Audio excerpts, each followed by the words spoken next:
As I arrived at the next scenic spot in my rental car, the phone rang with a call from my mother-in-law, as if she had been watching the whole time. It was my mother-in-law. I gave my husband, David, a knowing look and answered. "Hello, Mrs. Johnson, what's up?" Her voice was frantic on the other end. "Get away from David right now. Grab your bag with your clothes and head to the bus stop by the cliffs." "Mrs. Johnson? What are you talking about?" "David's planning to attack you. He's got a gun hidden in the car." So, that was the game she was playing. I can't believe David would. "Okay, I'll leave right away." My response might have sounded a bit flat, but it seemed to have convinced her. She hung up immediately. "My name's Emily Johnson, a 29-year-old office worker. I got married to David last year, but because of the COVID pandemic, we had only registered a marriage. Now that the pandemic's effects have waned, we've been able to travel. So, we're planning our belated honeymoon. My company was understanding and gave us time off for our honeymoon even though it's been a while since our marriage. We chose a national park, eager to take lots of pictures. I'm into landscape photography. David's hobby is video editing.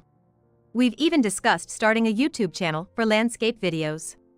We've been living a quiet but happy newlywed life.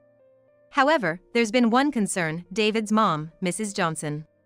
She has always been overly fond of David, her son. Since David and I decided to get married, she seemed to have it out for me at every turn. Her subtle harassments during our meetings are a frequent occurrence. And the worst part is that she does it behind David's back. If I get praised or say something at a family gathering, she'd subtly put me down. "Did you make this stew, Emily? It's an unusual recipe for around here, but it's tasty. It's really delicious. Can you share the stew recipe? If it's simple, I'd like to make it at home." "Did you like it? I'm glad. I'll write down the recipe for you right away." "It's good, Emily. But maybe learn some traditional recipes from around here too? It'll earn you more praises."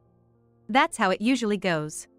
She's not praising my unique stew, she's suggesting I stick to the local recipes and not stand out. In fact, after the relatives left and it was just me and Mrs. Johnson doing the dishes, it was a barrage of sarcasm. "Always wanting to stand out, making such a salty stew. Planning on giving our family high blood pressure or something?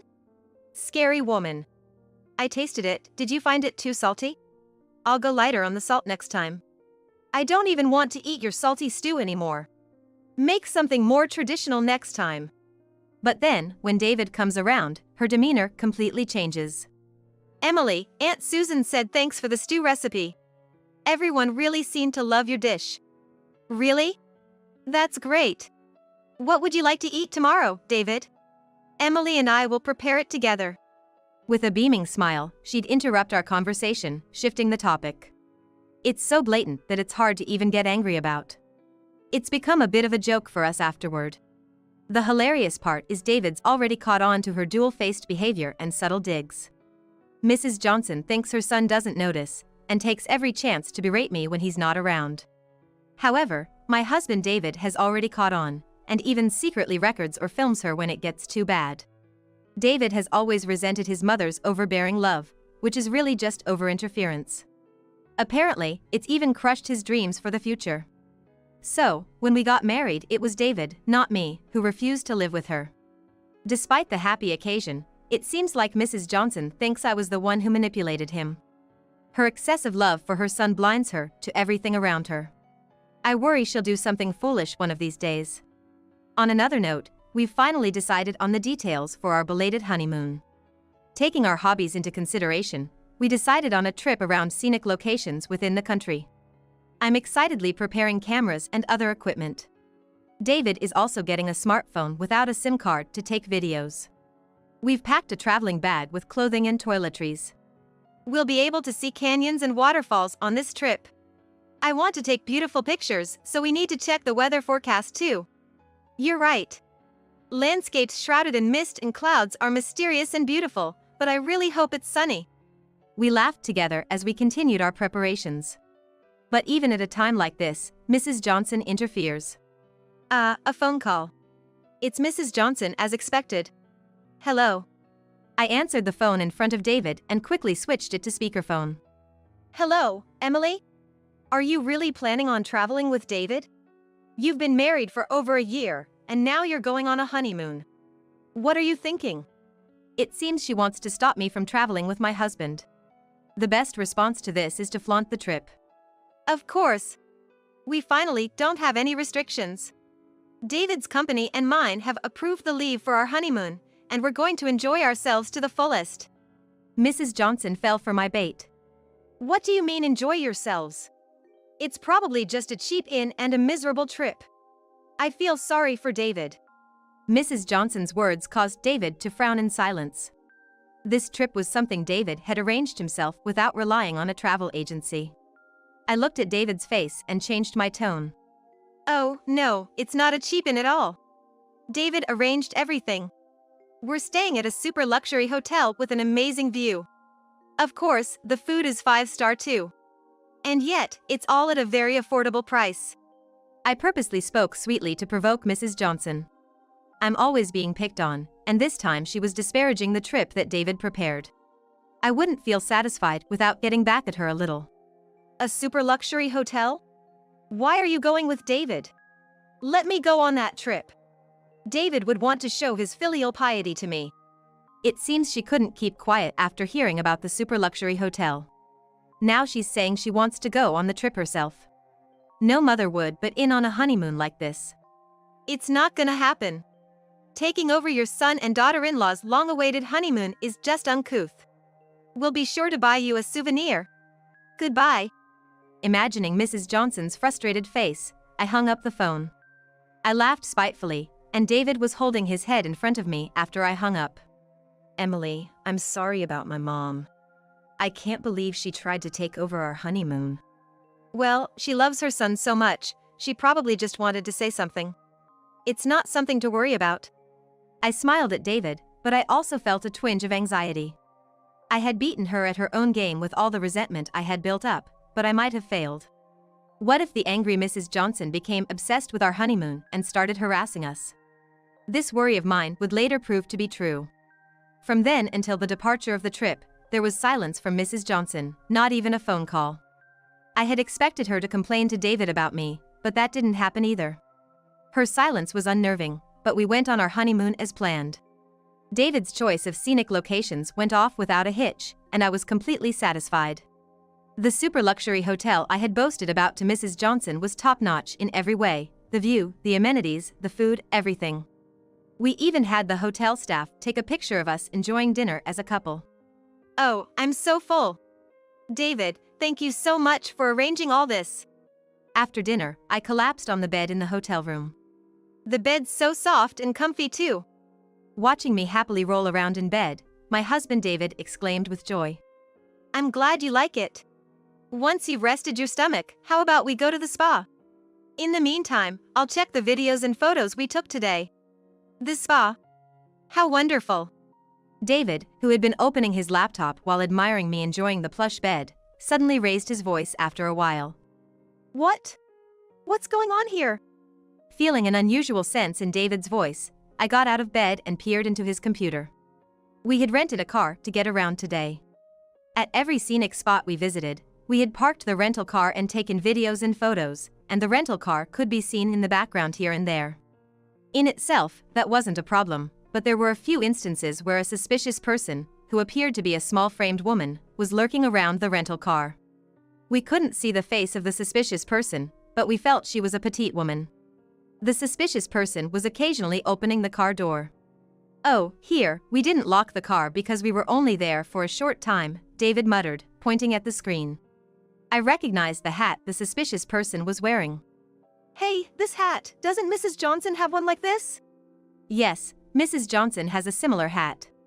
David's face turned pale at my words. That's right, this is my mother's hat.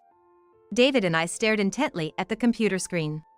The suspicious person, who looked like Mrs. Johnson, was putting something black into the rental car. It looked like she was opening the traveling bag that had been left in the rental car. Then, after a while, the suspicious person left without taking anything. Was something put into the traveling bag? I hurriedly dumped out it. It felt strangely heavy. I hadn't noticed the difference in weight since the hotel bellman had carried it when we arrived at the hotel. It was a bag with clothing and toiletries, no valuables. Nothing seemed to be stolen. And then, something unbelievable rolled out from the bottom of the bag. David and I were stunned by what had come out. What's this? You're kidding. The next morning, we left the hotel with exhausted faces. We had been run ragged dealing with the incredible thing that had come out of the bag the previous day. When we arrived at the next scenic spot in the rental car, the phone rang with almost perfect timing. It was from Mrs. Johnson. I signaled to David, who was on the phone, to answer it. Hello, Mrs. Johnson? What's going on? Mrs. Johnson's voice on the other end of the phone sounded quite frantic. Get away from my son right now. Grab the bag with a change of clothes and head to the Cape's bus stop. Wait, how does she know there's a bus stop near the Cape where we're vacationing? And how does she know the details of our luggage, like the bag with the change of clothes? Since she called at the perfect timing, she's probably hiding and watching somewhere. It was a call full of puzzling moments, but I deliberately asked Mrs. Johnson for a reason. Mrs. Johnson? What are you talking about? David is planning to attack you. He's hiding a gun in the car. I see, so that's the scenario. I already knew everything, but I pretended to go along with Mrs. Johnson's leading. That can't be, David attacking me? Okay, I understand. I'll get away right now. Although my response was a bit wooden, I seemed to have successfully fooled Mrs. Johnson. Mrs. Johnson hung up immediately. I signaled to David, who was driving, and headed for the bus stop with the traveling bag. Of course, I didn't forget to pretend to be scared. And then I called the police. About 5 minutes later, I arrived at the Cape's bus stop, and a detective in an unmarked police car approached me. Well, it turned out just like you said yesterday. I never thought you'd really call it in. The detective looked troubled. I'm truly sorry for involving you in this farce. I think David should be catching Mrs. Johnson by now, so please come with me. I headed back to the rental car, and the detective followed me in his unmarked car. From the parking lot where we parked the rental car, I could hear Mrs. Johnson's voice. Hey, David? How did you know where I was? It seemed that Mrs. Johnson had never dreamed that her wicked scheme would be exposed in advance. She was caught by my husband, hiding in the shadows of a gazebo in the parking lot. Not today. I will not forgive you today. Mrs. Johnson was frightened by her husband's demon-like expression, but she was even more astonished when she saw me returning with the detective. In my hand was a traveling bag, just as Mrs. Johnson had planned.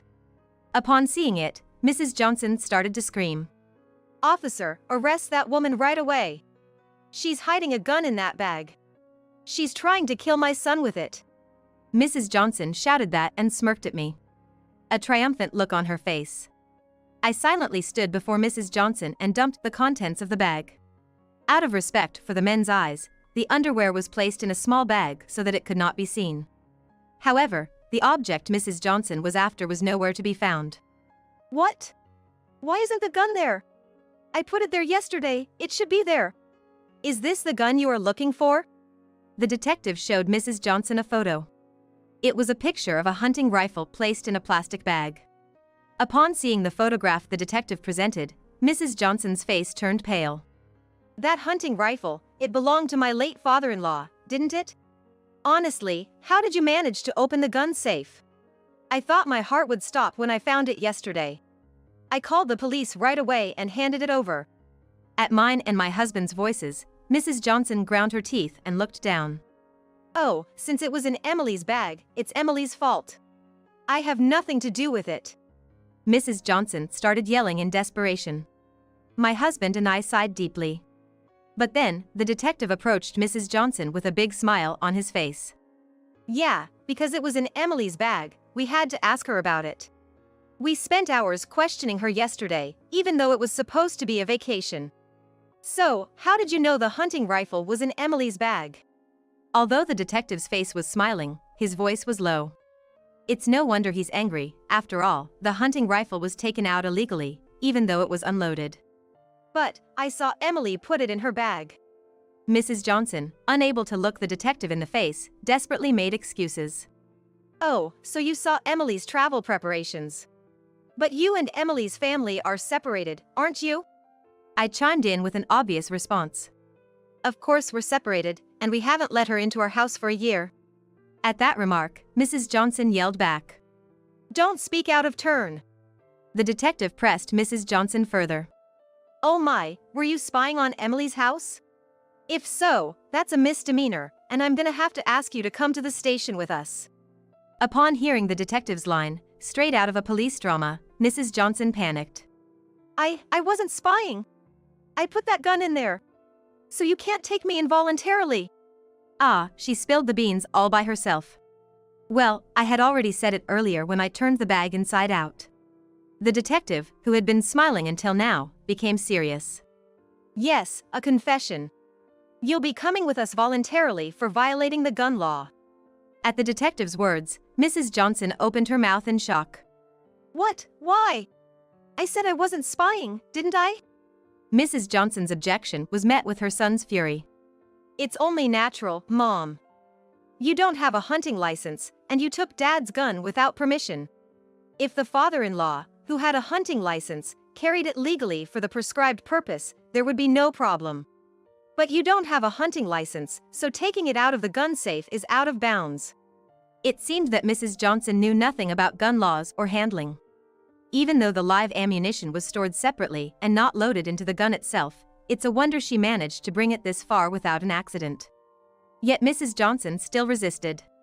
But when it was found at the hotel, it must have been in that woman's bag. That woman stole it from my house. It's not my fault. At the unsightly attitude of Mrs. Johnson, her son raised his voice. Yesterday, I caught the moment on video when Mom put a gun in our rental car. Naturally, I showed it to the police. David's words made Mrs. Johnson's knees buckle. What? How did you find out? Frustration and tears welling up in her eyes, I explained in his stead. David was filming yesterday, and he caught the parking lot in the shot. We didn't notice it at the time, but when we were reviewing the video at the hotel, we saw it. Mrs. Johnson could no longer argue with my explanation. Now, Mrs. Kate Johnson. We'd like you to accompany us to the station on suspicion of violating gun control laws. The detective prompted Mrs. Johnson, who was in a state of shock, to get up. To Mrs. Johnson, David exclaimed, Why would you do something like this? Just because you don't like Emily? I've had enough. I'm cutting ties with you, Mom. At David's words, Mrs. Johnson suddenly began to scream and thrash about. Why? Why is that woman better than me? David, are you abandoning your mom? The detective forced the screaming Mrs. Johnson into the unmarked patrol car. You might not want to make too much of a fuss. When I called the house yesterday to check the gun's serial number, your son's grandmother, I guess, an elderly woman, was furious. Eek! At the detective's words, Mrs. Johnson immediately calmed down. The grandmother in question is David's grandmother. Although elderly, she's still in good health, with no signs of dementia. She's practically the head of the Johnson household. Mrs. Johnson is in a state of complete submission to her. Even though she's the head of the household, she's not an unreasonable person towards others. Whenever I visit the in-laws, she's always so happy to see me, affectionately calling me Emily dear. She's a kind person. Though strict with Mrs. Johnson about household chores, she took care of her own room and private bathroom. It must have been quite something to make her so angry. As I muttered under my breath, the detective informed me. Apparently, since your father-in-law's death, your husband's grandmother has been keeping the hunting rifle as a keepsake. But the box with the keepsake in it was ransacked the other day. Upon learning that this led to the recent commotion, she was incredibly furious. The detective exaggerated a shiver. I see, Mrs. Johnson must have ransacked her room to get the key. It's not hard to imagine her anger at having her son's keepsake disturbed. Afterwards, David spoke to the detective. I'm not gonna pick up Mom at the police station after this. At David's words, Mrs. Johnson's face changed to one of despair. The detective laughed and waved as he explained. Yeah, David and Emily, you continue your vacation. Your grandmother insists on it, and her representative is on the way here. With that, the detective left with Mrs. Johnson. David heaved a big sigh. Emily, I'm really sorry. Our vacation turned into this. It's okay, it ended without incident. Let's just enjoy the trip, shall we? I said, and David looked relieved. Then he quietly told me. I'm relieved that it's not Grandma coming, but her representative. When Grandma gets really mad, she's terrifying. If she had come this time, she might have torn down the police station with her loud yelling. After that, we were able to enjoy our vacation, taking lots of lovely photos and videos and making good memories. Mrs. Johnson was not arrested but was sent to court for violating gun control laws. Fined or imprisoned or both, she's now anxiously awaiting the trial's outcome.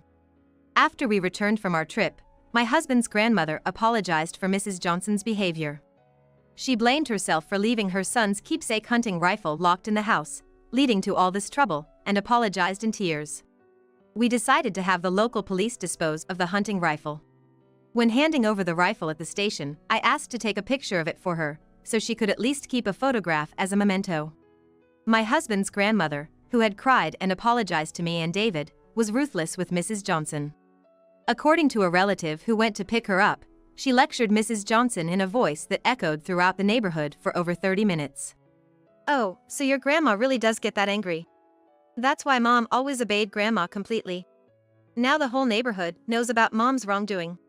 Yes, thanks to his grandma's lecture, the incident became widely known, and Mrs. Johnson could no longer walk the streets. After learning that David had severed ties with her, his grandmother obtained permission from the police station and prosecutor's office and sent Mrs. Johnson to a farm run by a relative. Located in a basin-like area in the remote mountains in Nebraska. Even if she wanted to return here, it would take about 3 hours by car. Working herself to exhaustion on the farm, escaping would surely be impossible. After a while, it was discovered that I was pregnant. My husband, his grandmother, and the relatives were all thrilled. His grandmother was already caught up in great-grandchild fever and began to strengthen her legs. She seems to be planning to compete with my husband to take the baby for walks in the stroller. To make sure she doesn't drop the great-grandchild when holding it, she's also started working on her upper body strength. It's good to see her, who was quite downcast because of Mrs. Johnson's fuss, getting her spirits back. Today, my husband and I are getting all the baby gear together. If it's with your grandma, I'd like to live together. She's really happy about it, and it seems like she'll live a long time after the baby is born. Taking care of the baby with Grandma, we're gonna manage somehow, huh? Well, if she's gonna live longer, I'll be happy too, and I'll talk to Grandma about it. I picked up the camera. When the baby is born, I'm gonna take lots of pictures. Of the baby, my husband, his grandma, and family photos as well. With such thoughts, I was rubbing my belly.